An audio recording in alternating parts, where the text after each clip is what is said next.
They'll tell you they're afraid of love, that it's too much, too intense, too consuming. But that's not the truth. The real fear isn't love itself. It's being seen by love.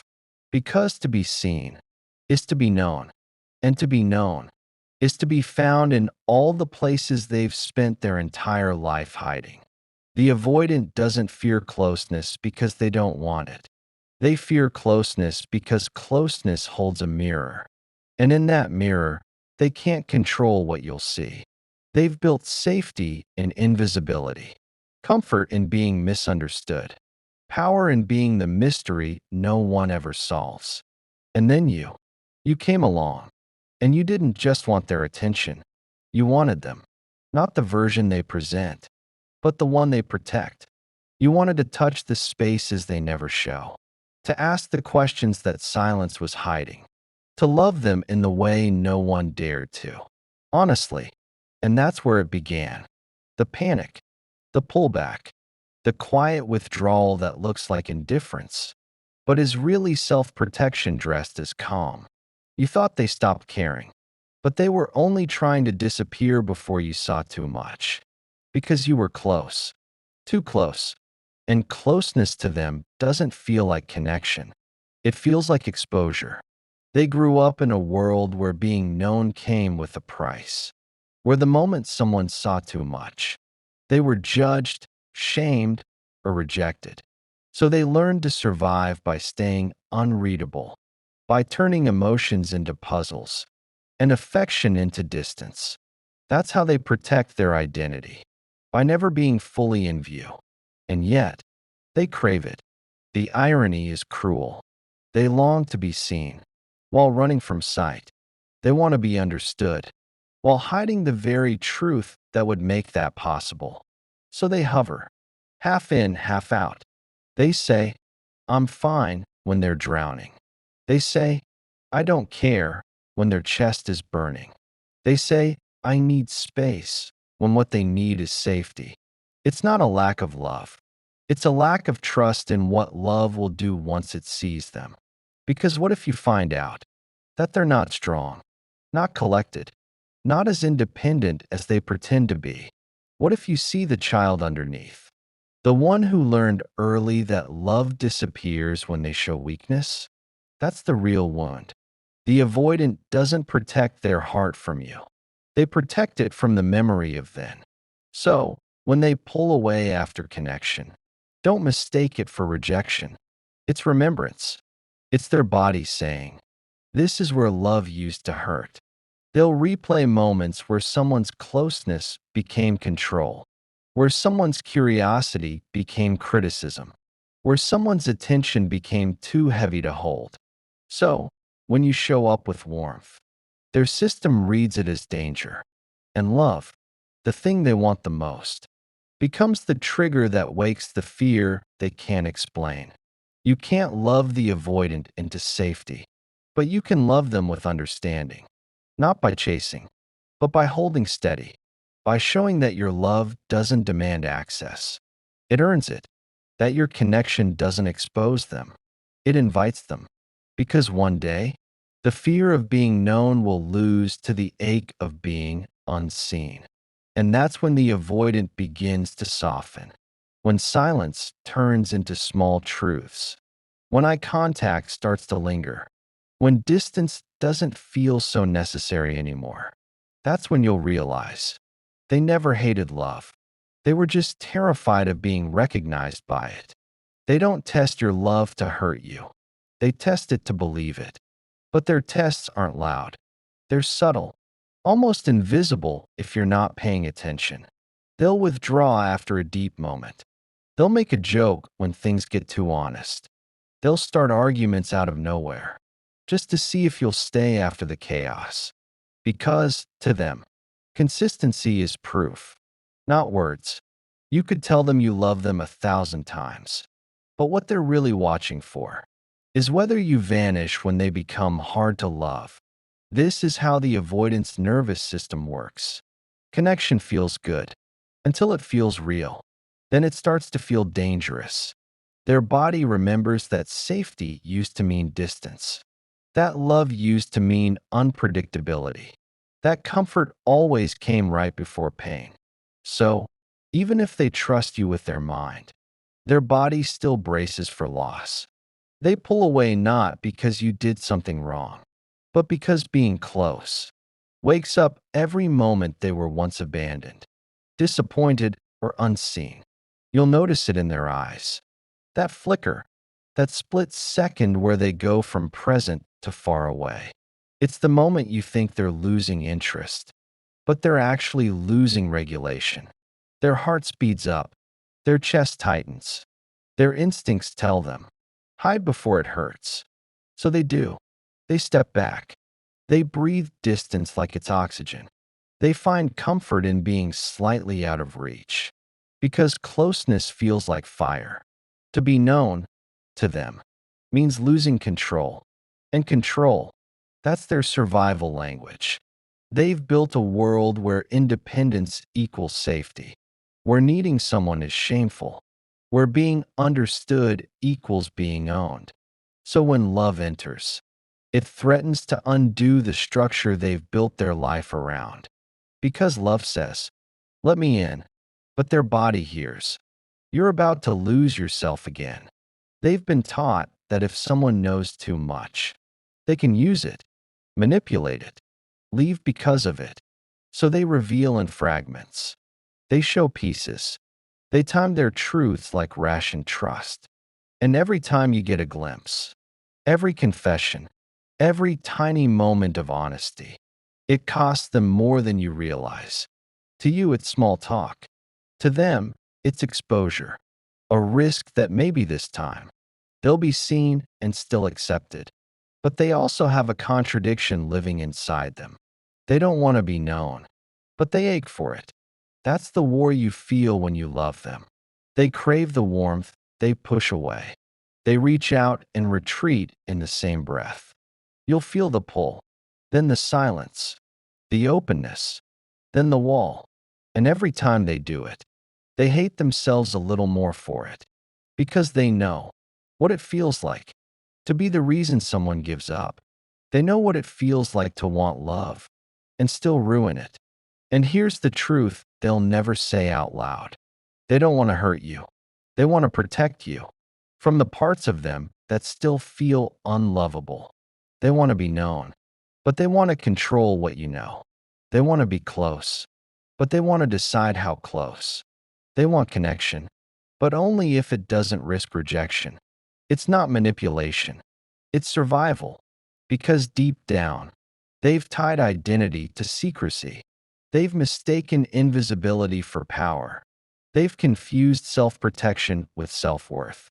And until they feel safe, they'll keep love at arm's length, while aching for the very thing they're holding away. They weren't born afraid of being seen. No one is. Every child comes into the world open, curious, unfiltered. They cry when they're hurt, laugh when they're happy, reach when they want love. They begin their life believing that visibility is safety, that being seen is how you stay alive. But then something happens, something subtle, sometimes even invisible to the outside world. Love becomes conditional, emotion becomes inconvenient, and attention becomes unsafe. Maybe they grew up with parents who only smiled when they performed, who only praised them when they were quiet, strong, or useful, who mistook obedience for maturity and punished sensitivity as weakness. Or maybe their parents were there physically, but emotionally somewhere far away, always distracted, always tired, always saying things like, you're fine, don't cry, or you're too sensitive. And so, slowly, the child learned that to be known was to risk disapproval. To be honest was to lose love. That's how invisibility began. The avoidance story often starts with silenced emotions. Tears they were told to hide, needs they were told to outgrow, loneliness they were told to ignore. They became self-sufficient not because they wanted to, but because no one came. And that silence taught them something devastating. that love might vanish if they show too much of who they are. So they learn to dim, to hide their hunger for affection, to smile when they wanted to scream, to say it's okay when it wasn't. Not because they didn't feel, but because feeling became unsafe. You see, avoidance isn't coldness. It's a scar, a pattern of protection that started when honesty brought punishment and vulnerability brought shame. Every time they showed emotion, and it wasn't met, it burned. And that burn turned into memory, not one they consciously recall, but one their nervous system never forgot. Now, as adults, the same thing happens, but quieter. When someone gets close, their chest tightens, their throat closes, their brain whispers. This is where it starts. This is where you lose control. And so they retreat, calmly, politely, silently. They distance before they're abandoned. They detach before they're disappointed. They close the door before love has a chance to close it for them. It's strange, isn't it? How someone can crave connection and still sabotage it. But to the avoidant, that contradiction makes sense. Because when you've learned that love and pain arrive together, you stop trusting the good. You start scanning for the ending. Even at the beginning, you start preparing for withdrawal. Even during affection, they tell themselves it's self-control, it's self-respect, it's independence. But beneath that pride is terror. Terror of being seen and not accepted. Terror of being understood and then abandoned. Terror of being known and then left for it. If you've ever been close to someone avoidant, you felt this cycle play out in real time. They'll open up one night, share something tender, something rare, and you'll think, finally, we're connecting. Then the next day, they're distant, short, distracted.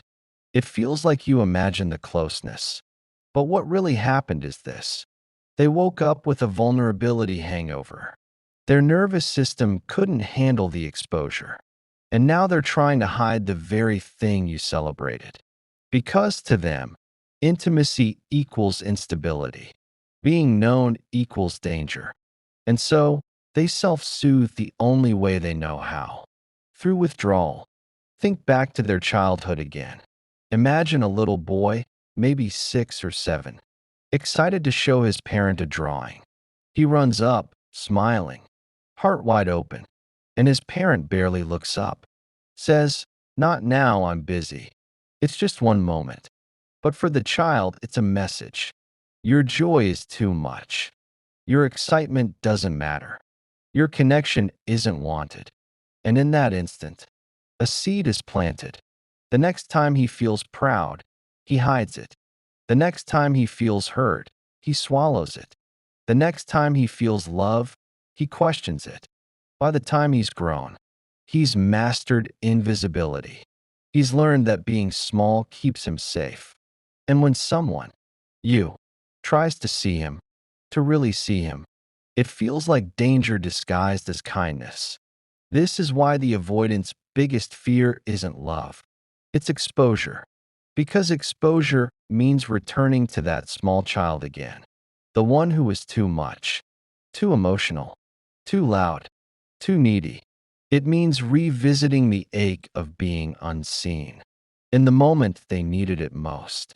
Love asks them to reopen that door, and their body says, "No, we survive by locking it." When they sense someone getting close, it's not logic that takes over. It's memory. Their heart might want connection, but their body is programmed for protection. You say, "I love you." They hear, "I have the power to hurt you." You say, "I want to know you." They hear, "You'll lose yourself again." You say, "You can trust me." They hear, "You've trusted before, and it ended badly." It's not conscious. It's not manipulative. It's trauma in motion.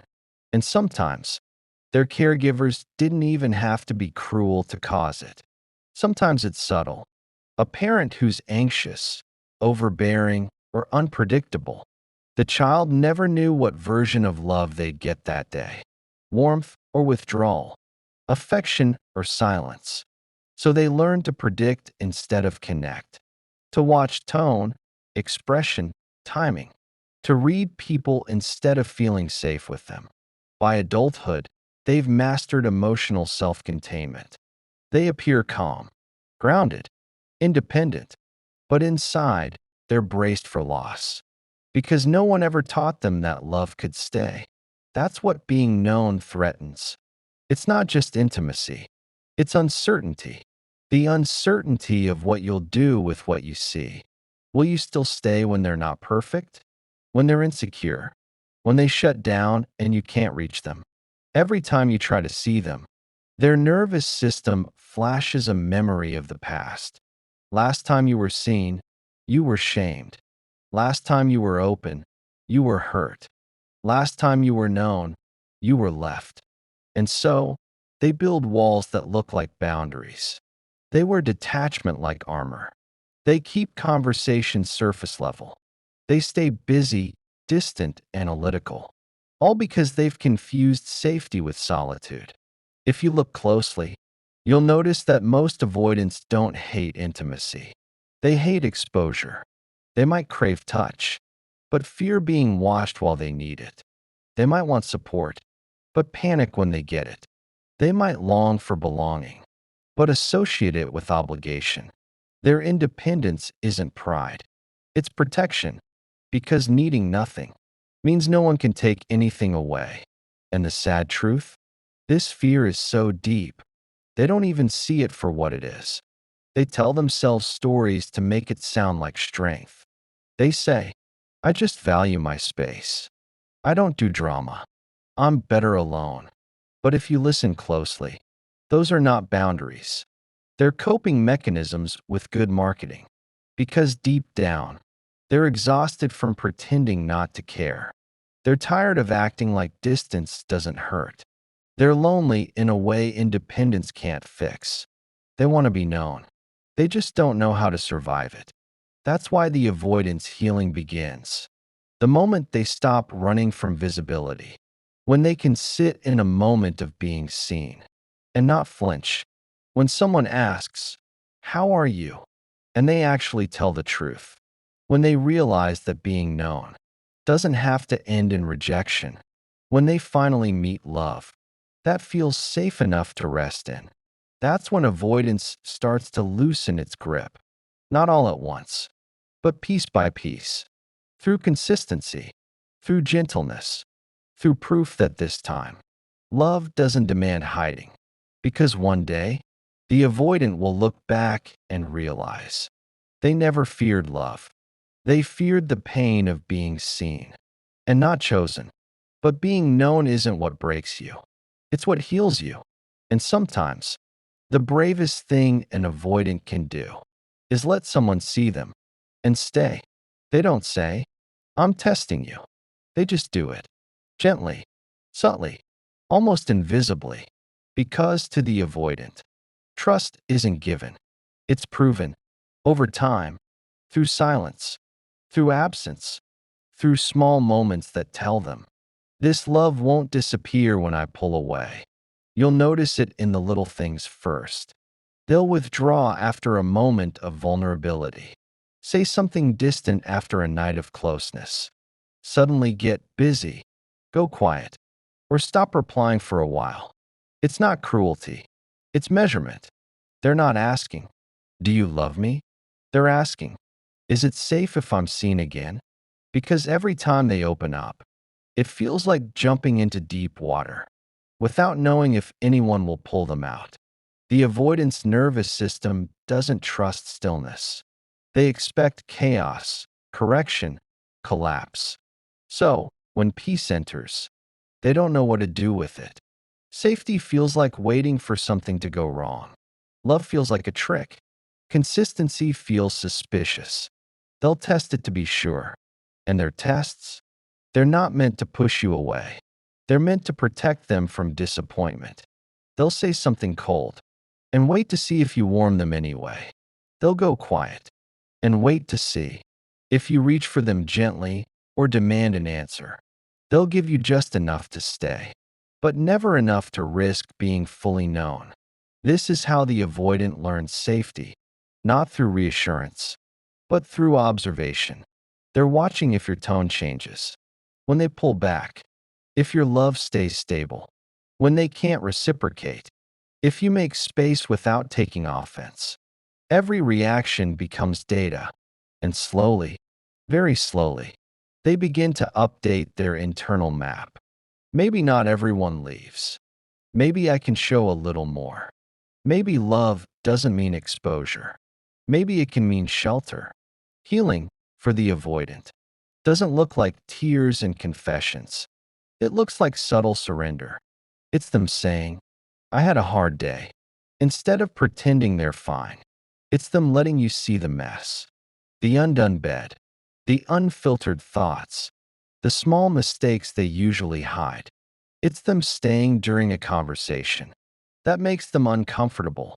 Instead of walking away, it's them letting the silence breathe. Instead of filling it with jokes or logic, it's them learning that love doesn't have to be earned, and that being seen doesn't have to be punished. But make no mistake, this process is slow, painfully slow, because for someone who's built their entire identity on control, letting go of distance feels like death. To love is to lose control. To be known is to risk disappointment. To stay is to risk rejection. So, when they try, even a little, it's monumental. When they answer honestly, when they stay after conflict, when they admit fear, these are quiet miracles, moments of bravery no one applauds, but which rebuild the entire foundation of their inner world. They want to trust. They want to feel safe. They want to be known without being dissected. But they need proof that love can hold space for imperfection, that it can see the cracks and not demand repair. Because for them, intimacy isn't about sharing everything. It's about surviving visibility. It's about saying, this is me, and not watching someone walk away afterward. You'll notice the shift when it happens. The way they stop hiding behind sarcasm. The way their silence feels less defensive, more thoughtful. The way their affection becomes less hesitant, more real. They start saying things like, I was thinking about what you said, or I didn't mean to pull away. Small words, but massive in meaning. That's when you know the wall isn't gone, but it's starting to breathe. They might not say, I trust you, but you'll feel it in how they start showing up differently. They'll let you see they're tired, they're awkward, they're confused, they're small, unguarded humanity. And that's where the healing truly begins. Not in grand declarations, but in quiet truth. Because to the avoidant, being known in their raw form is the greatest act of courage they'll ever perform. It's the same child who once hid behind, I'm fine, now whispering, I'm not okay, but I'm here. And that's everything. Still, there will be relapses. The fear doesn't vanish. Even as they grow, they'll retreat sometimes. The old patterns will pull them back. They'll shut down when stress rises. They'll overthink when things get too intimate. You'll see the flicker, that moment of withdrawal, and think you did something wrong. But remember, healing doesn't erase the wound. It teaches them to return after they run. The difference between the old them and the healing them is that this time, they come back. They explain. They open up after they shut down. They repair what they once avoided. That's love, avoidance style. Slow, scared, sincere. And what makes this process even more complex is that they often don't know what being known truly means. Because when you've lived your life performing safety, you don't know who you are when you stop pretending. They have to rebuild identity from scratch, to ask themselves, what do I actually want? What do I actually feel? What does it mean to be known by myself before anyone else? It's uncomfortable, liberating, terrifying, Because being known starts within. When they begin to accept their own truth, the things they once hid, the emotions they once despised, the softness they once feared, that's when external love stops feeling like exposure. Because now, being known isn't a threat, it's a reflection. They've started meeting themselves. And that's what makes being seen by others survivable. This is why true healing for the avoidant isn't found in a partner. It's found in the mirror. The moment they can look at themselves and not feel disgust or guilt or fear, they're free. But love can still help. The right kind of love, patient, steady, self-contained, can remind them that safety doesn't have to be solitary. That love can coexist with autonomy. That emotional visibility doesn't equal losing power. Because the real goal isn't dependence, it's interdependence. The kind of connection where both people stand whole, yet allow overlap. Where love is spacious, not smothering. Where honesty isn't weaponized, it's welcomed. And that's the paradox the avoidant must learn to live with. To be known, they have to risk being seen. To find safety, they have to step into vulnerability. To build trust, they have to surrender some control. And slowly, they realize that the walls that once kept them safe also kept them lonely. Because protection without connection is just isolation wearing armor. When the avoidant begins to choose transparency over defense, the world changes for them. They stop analyzing and start experiencing. They stop preparing for endings and start living inside the moment. They begin to discover that intimacy doesn't take away freedom, it expands it. Because the more you are known by someone safe, the freer you become to exist as yourself. So, if you love an avoidant, know this: their journey to being known isn't linear. It's a series of small surrenders, tiny, trembling leaps into honesty. Each one is progress, even if it looks like resistance. And if you are the avoidant, know this too: your fear makes sense. Your defenses were once protection, but you deserve to outgrow survival. Because love that truly sees you won't ask you to shrink. It will hold your truth and help you build safety within it. That's how the avoidant learns. Slowly, softly, bravely. That being known doesn't destroy them. It heals them. And one day, they'll realize that what they feared most was never the exposure itself, but the possibility that someone might see everything and still stay. There comes a day when the avoidance stops running, not because they've healed completely, but because they're tired of losing peace to protection. They start to realize it wasn't love that hurt them. It was what came before love: the neglect, the unpredictability, the way they learned that love meant walking on eggshells. They finally understand that their walls were not rejection, they were remembrance. Every avoidant reaches a breaking point. That quiet morning, when the silence doesn't feel safe anymore, when independence starts to taste like loneliness, when the same habits that once protected them now feel like chains, that's when something shifts. It's not loud, it's not dramatic. It's a whisper that says, maybe I'm ready to be seen. Healing for the avoidant never begins in romance. It begins in self-compassion. It's the moment they stop blaming themselves for being hard to love and start realizing why they became that way. They start seeing their distance, not as coldness, but as intelligence, the body's way of staying safe in unsafe environments. They stop fighting their patterns and start understanding them, because you can't heal what you still hate. And they finally learn to stop hating their own fear. It begins with small shifts. They reply to a message they would have ignored. They say, I miss you, and mean it. They stay in the discomfort a little longer. These are not just gestures, they're quiet revolutions. For someone who once equated closeness with danger, Choosing to stay is an act of rebellion against everything their nervous system taught them. And love, true love, meets them there, not with pressure, not with demands, but with patience, because the only thing stronger than their fear is the experience of being safely seen. The avoidant doesn't melt under pursuit.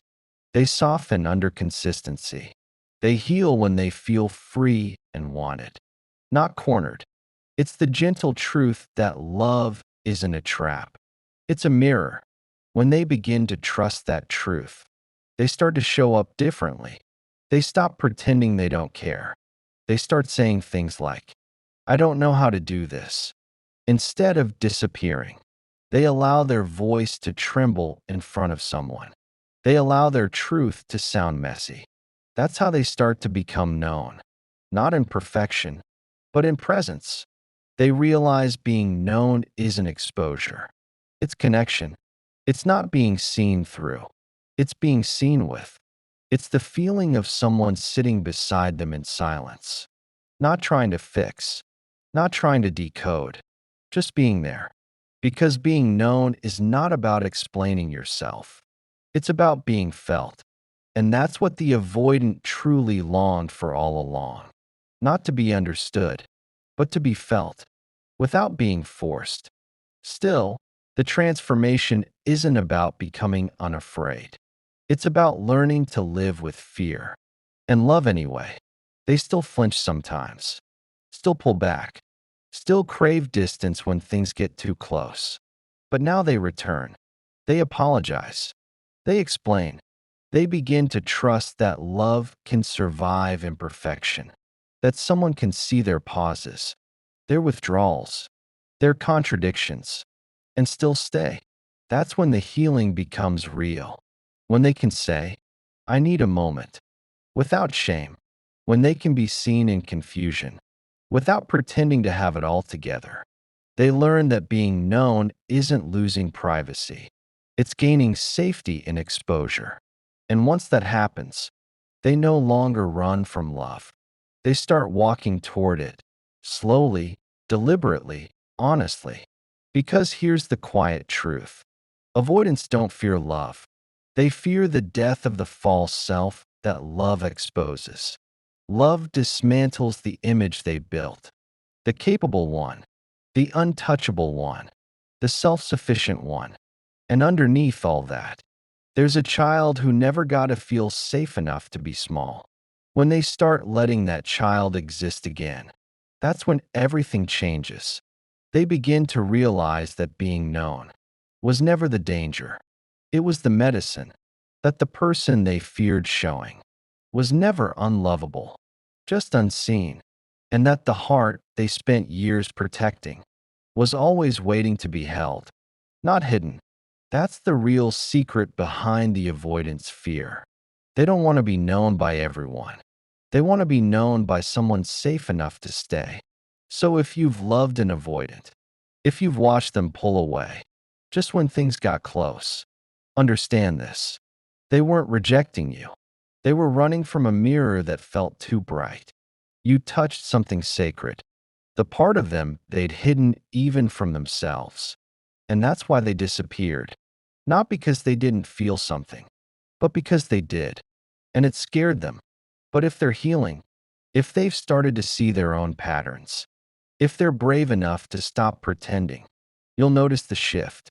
The way they start telling the truth before it's perfect. The way they begin choosing connection over comfort. The way they stop fighting love and start surrendering to it. One soft moment at a time. And maybe that's what love really is. Not being fully known all at once, but being seen piece by piece, and still being chosen.